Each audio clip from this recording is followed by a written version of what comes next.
Assalamualaikum warahmatullahi wabarakatuh. Kembali semula dalam tajuk kedaulatan dicabar, kesan akibat campur tangan dan penjajahan di Tanah Melayu bersama saya Cikgu Awal dalam mata pelajaran Sejarah tahun 5. Jadi pada hari ini kita tengok objektif pembelajaran.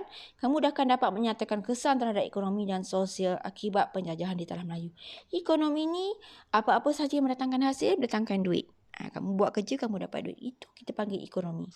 Sosial, apa yang ada di sekeliling kamu, jiran kamu nak berjalan guna jalan raya, naik kereta api, kamu sakit pergi hospital, kamu belajar ke sekolah, kemudian kamu apa lagi? Sosial, keliling kamu bergerak ke surau, kedai, itu semua adalah sosial. Membina peta pokok perubahan terhadap ekonomi dan sosial. Ini bina peta pokok macam biasa, ya. Peta pokok ni cikgu akan tunjuk nanti, kamu akan tengok dan kamu akan buat dalam buku tulis. Baik, kita pergi satu demi satu. Kesan akibat penjajahan ada 3. Minggu lepas kita belajar tentang pentadbiran.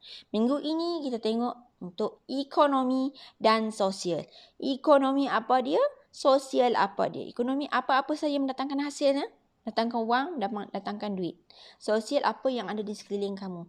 Ini semua berubah apabila datang kuasa luar. Dulu Tanah Melayu lain, sekarang Tanah Melayu lain. Itu bahasa senang nak cakap. Baik, kesan terhadap ekonomi akibat penjajahan. Dulu sebelum penjajah, sebelum campur tangan kuasa asing, tak ada benda-benda ni. Tapi selepas mereka datang ke Tanah Melayu, berlaku beberapa perubahan dalam industri perlombongan, pertanian komersial, penanaman getah dan sistem perbankan moden. Apakah dia? Kita akan pergi satu persatu. Perkembangan industri perlombongan, berlaku eksploitasi cari gali hasil-hasil bumi dengan begitu meriahnya. Eksploitasi ni apa cikgu? Mereka gali, mereka korek, mereka ambil, mereka bawa balik ke Eropah. Itu eksploitasi. Mereka tak bayar pun kat kita. Biji timah arang batu, biji besi dan emas. Biji timah buat tin. Tu tin sardin, tin susu. Arang batu menggerakkan enjin-enjin kereta api dan kapal mereka. Biji besi untuk buat kilang mereka dan juga kereta. Emas mereka ambil, buat jongkok, mereka ambil bawa balik. Semua bawa balik ke sana. Itu kita panggil eksploitasi. Tapi kesannya, ada tapak lombong di Tanah Melayu. Ada cari gali emas. Kita tahu, kat situ ada emas. Kat situ ada biji timah. Kalau kamu belajar geografi nanti di menengah, kamu akan belajar di manakah lokasi-lokasi perlombongan-perlombongan ini semua. Kemudian berlaku perkembangan pertanian komersial. Komersial ni tanam secara besar-besaran. Tanam pokok tu je satu tanah. Kalau mak-mak di kampung kita tanam durian tu 3 pokok contoh. Ada pokok cabai, ada pokok mempelam, ciku, rambutan kan. Tapi pertanian komersial ini satu tanah tu diambil dan tanam pokok itu saja. Kenapa? Sebab mendatangkan hasil. Contoh pokok kelapa sawit tu hasilkan minyak masak di dapur. Tebu menghasilkan gula untuk bancuh minuman. Kopi pun sama, bancuh untuk minum. Tembakau yang ini tak elok untuk kesihatan. Mereka hasilkan rokok daun dulu dan juga rokok paip. Sekarang pakai rokok tu lah yang komersial tu. Yang ada terbaru jual tu banyak-banyak tu kan. Tak bagus untuk kesihatan. Jangan ambil rokok. Lada hitam. Kenapa cikgu lada hitam ni nak banyak-banyak? Dulu tak ada peti ais. Mereka lumur garam dan juga lada hitam untuk memerap daging-daging hasil pemburuan mereka tu. Buru rusa seekor. Mana nak habis sehari? Betul tak? Jadi mereka perlukan ini semua.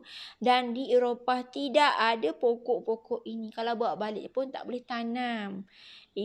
Iklim mereka tak sama. Tanah tak sama. Tak hidup. Jadi mereka tanam di Tanah Melayu.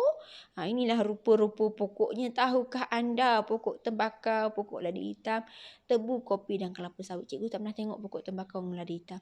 Betul? Tak pernah tengok. Depan mata lah. Tengok kat internet pernah. Sebab pokok-pokok ni rasanya tak ada. Lada hitam banyak di Sabah dan Sarawak. Kopi cikgu pernah tengok.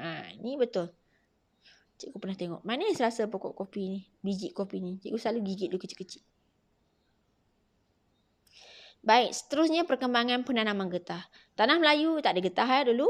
Apabila campur tangan kuasa asing British, mereka cuba nak tanam getah di Tanah Melayu. Percubaan kali pertama bawa biji benih, gagal. Tak sempat sampai, ada masalah. Cuba lagi bawa, akhirnya sampai dan ditanam. Kenapa cikgu nak tanam pokok getah? Iklim kita boleh tanam. Ya.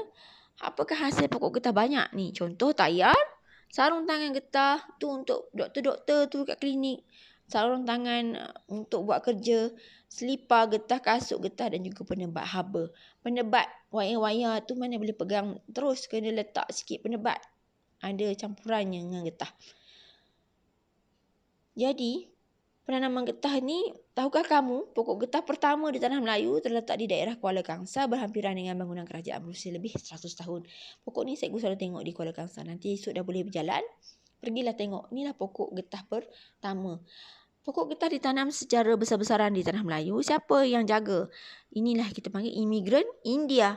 Mereka bawa masuk pekerja-pekerja dari India. Cikgu, macam mana boleh masuk pekerja India pula? Sebab British tidak sahaja menjajah tanah Melayu. British juga menguasai tanah di India. Mereka rasa ramai sangat penduduk di India. Mereka bawa ke tanah Melayu. Usahakan estet-estet getah ini.